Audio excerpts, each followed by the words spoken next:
Hi, welcome back.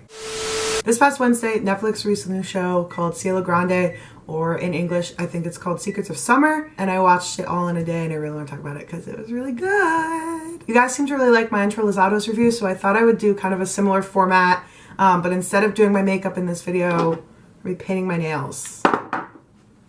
So, Secrets of Summer, Cielo Grande, whatever you want to call it, came out February 16th. It's on Netflix. There's 11 episodes, and I think they're all like 30 minutes a piece. So, pretty digestible in a day if you really set your mind to it. It stars Pili Pascal.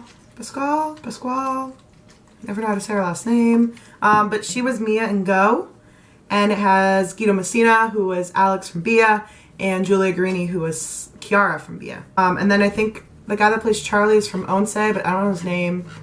And I think those are the only stars that, like, you might know. The show did have an international release, which I thought was pretty awesome. And there's also like a whole bunch of dubs. There is an English dub. I did not watch it though. I watched the Spanish dub. I'm a teacher and a couple of the kids in my class really liked Go, so they were excited about this show and they all claimed they were going to go home and watch it in English. So I guess it's good for the children. But also I don't know if children...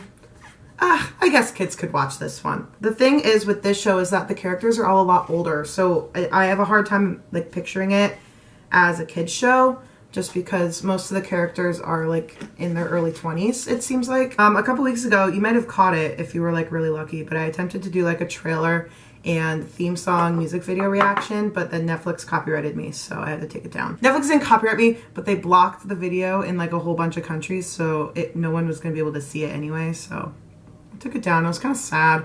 So in this video, if you're wondering why there's not much like content from the show, like video wise and like stuff like that, it's because I got blocked by Netflix. So I guess I'll give you guys like a little summary of the show. Cielo Grande follows this girl. Her name is Steffi, who is played by Pili Pascal, who was Mia in Go. Okay, very similar character type, very similar in the sense of like has daddy issues, has family issues, is trying to like find herself in a new location. Okay, like very similar to Mia. But anyway, it follows her going to this like resort called Cielo Grande, where there's going to be this giant wakeboarding competition because apparently she's a champion wakeboarder. They haven't had this competition in like a very long time.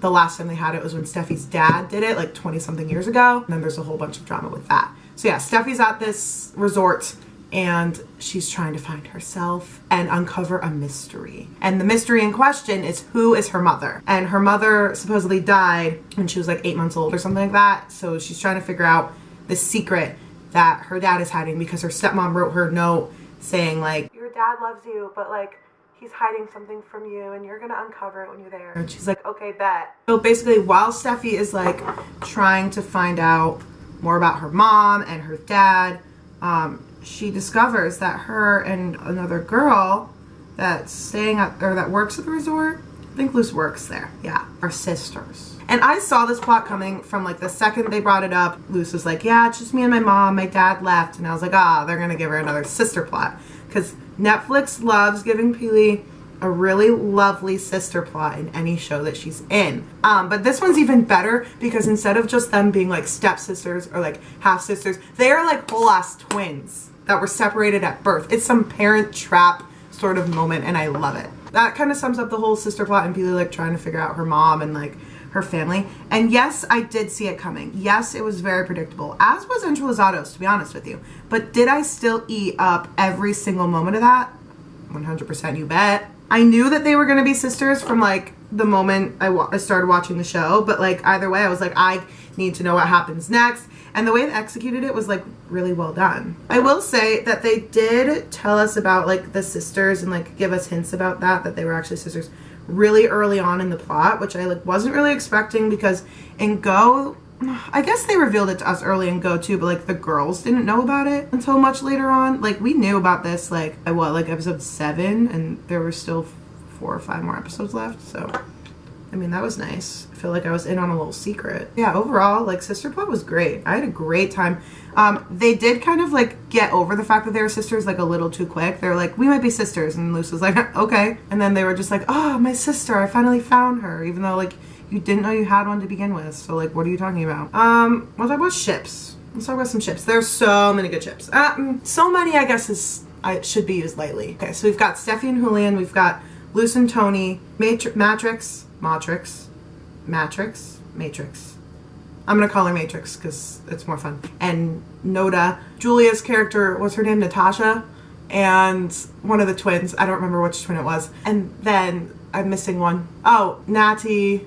And I guess Luz could be a ship, even though Luz does not like her. Natty was done so dirty. I'm gonna get into that. But let's start with Steffi and Julian because they're the main ship. Steffi, like I said, main character girl, coming in, ready to find herself. Enter Julian. Julian works at the resort, right? And he's like a wakeboard instructor, kind of, but like not really. It's still kind of unclear to me what this man does, but they fall in love and it's really cute. For a while, Julian had a crush on Luz, right? Because they used to come to the resort together a lot as kids and hang out a lot, so like they had a history. But then he got friend zoned, and then they made the song Friend Zone. But then Julian meets Steffi, and Julian and Steffi, for like the first 5 episodes, have little to no interaction at all. And I guess as soon as Julian realizes that he's been friend zoned by his first girlfriend that he had at the age of like 9, he's like, oh, Steffi, you look good. So he goes for her. And you know what? It works out. He is some like hippy dippy man. He loves meditating. Steffi's a very stressed girl, so I feel like they just are a match made in heaven. Yeah, he's like coaches her like through like her fears and stuff, and I just find that honestly really attractive from him. I will say it was a little weird to like see them be a ship just because I know them so distinctly as like Mia from Go and Alex from Bia.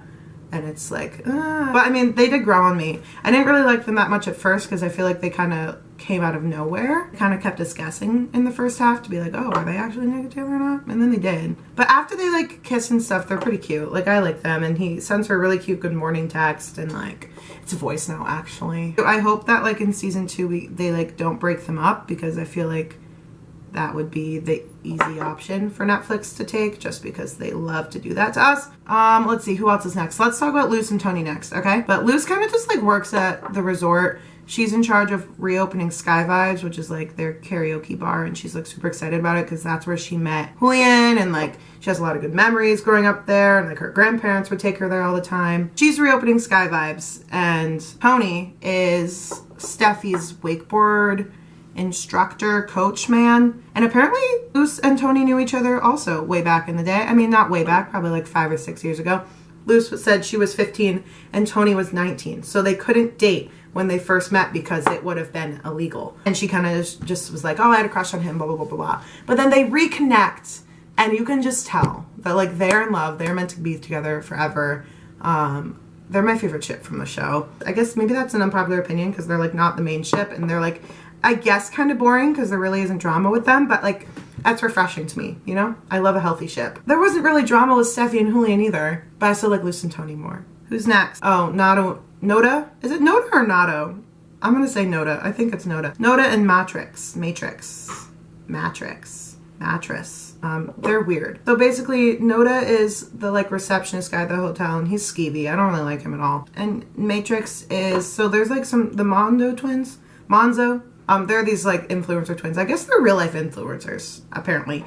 But they're on this show as like a way to like hype up the competition that's happening in a couple weeks. And so Matrix is their manager, right? And she just is crazy, and so is Nado or Noda, whatever his name is, and they fall in love and they sing a song called Your Mom. Then there was also like a small little plot with it was Fair and Natasha, who's Julia Greeni's character. They kind of had a thing. They were at a dinner and she took one of the twins, whatever one it is, out front. She's like, let's go on a walk. And then they came back and he had her lipstick smudged all over his face. So, and then that brings us to poor little Natty.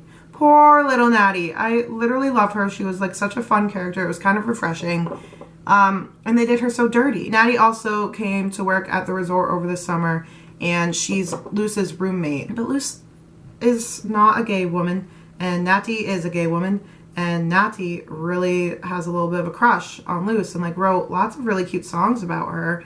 But Luz didn't get it, and Luz was in love with Tony, and I just feel really bad for Natty because I feel like she deserved better. I was like really excited that Netflix gave us a character like that, like we had more diversity finally. She was also a person of color, which was like huge for a lot of Argentinian shows. So I like that they did that, but then like they also decided to make the decision that Natty was gay, but not give her a ship at all. And what pisses me off is that they're writing her out next season. It seems like they're writing her out because she went up to Luce at the end and was like, you made me realize I want to be a writer and I'm gonna go to college. So I guess we're not gonna have Natty next season. I mean, maybe we will if next season takes place over the next summer, because then I guess she'll be off. But like, I hope they don't write her out. All right, let's talk about the songs. Let's talk about the songs. Song-wise, they released the theme song about 2 or 3 weeks ago, I think, and a music video for it. And based off of the theme song, I thought the music was going to be very different than what it was. This album, if you've ever heard any of like Guido Messina's music, his solo music post Bia, it's very similar to that, which I like because he does sing in most of the songs, and I like that they're like letting him use a style that he really enjoys. But after listening to Aura, you wouldn't think that that's what the rest of the album would be like. And they're very like beachy, but like not beachy in the way you'd think. It's very like hippie serene type of beachy, like Guido's character, which makes sense. I will say that I thought that they would make Keely sing more because, you know, she was on Go and that whole show was about singing and dancing, but they really didn't. She really sang only a couple of songs. I wanted more of a her and a Julian duet moment because their voices together. Drop my nail polish because their voices together are really cute and I really like them, and I feel like we deserve more. I really like Arthropods. Arthropods sounds a lot like Con Vos by Guido Messina, which makes sense because he's the one singing it and it's very much his vibe. And Friendzone I like, but I also hate it because I like it because it's so stupid. Netflix needs to give their characters better songs that aren't like dumb. They can be sentimental and stuff like that without being cheesy. And I don't think Netflix has realized that yet. The twins, like Fair and Juan, also have 2 songs on this album and in the show, which I think are pretty good. Like at first I was like, oh, this is a whole lot of auto-tune. But now I'm like, oh, this is a whole lot of auto-tune, but it's good. Like the vibe is kind of fun. Like K-Pena, I vibe with that. And Scene T. So maybe let's jump into predictions a little bit for season 2, if I have any. They kind of wrapped this season up pretty nicely. But they did get confirmed and renewed for season 2 before season 1 even finished airing. So I know we're getting at least one more season of the show, which I'm excited about, but I'm still kind of confused as to like what they're gonna do. Because I know there was like that whole end cliffhanger thing with Julia's character being like, oh, I'm going back to Cielo Grande. I need to go back. I can't go to Italy yet. And it was interesting that they gave her that because throughout the whole first season, she didn't really do much. Like, she was not as main of a character as I envisioned her being originally. So the fact that they're letting her be like the ultimate factor of like the cliffhanger for season 2 is pretty interesting to me. If Natasha comes back and it's summer's over though. So like, are we gonna jump? I mean, I hope they don't mess up the sister plot in any way because I actually really liked how it was fleshed out and I don't want them to do another sort of thing, you know? I kind of like this way. If you guys have any predictions for season 2, please let me know in the comments because I'm at a loss here. I don't know what else they could do. Anyways, those are my thoughts on Cielo Grande season 1. I'd love to know what you guys think in the comments below. I know I left a whole bunch of stuff out, so let me know in the comments below if there's anything else you'd like me to talk about. I'll respond to you in a comment and answer for you. Yeah. See you guys soon.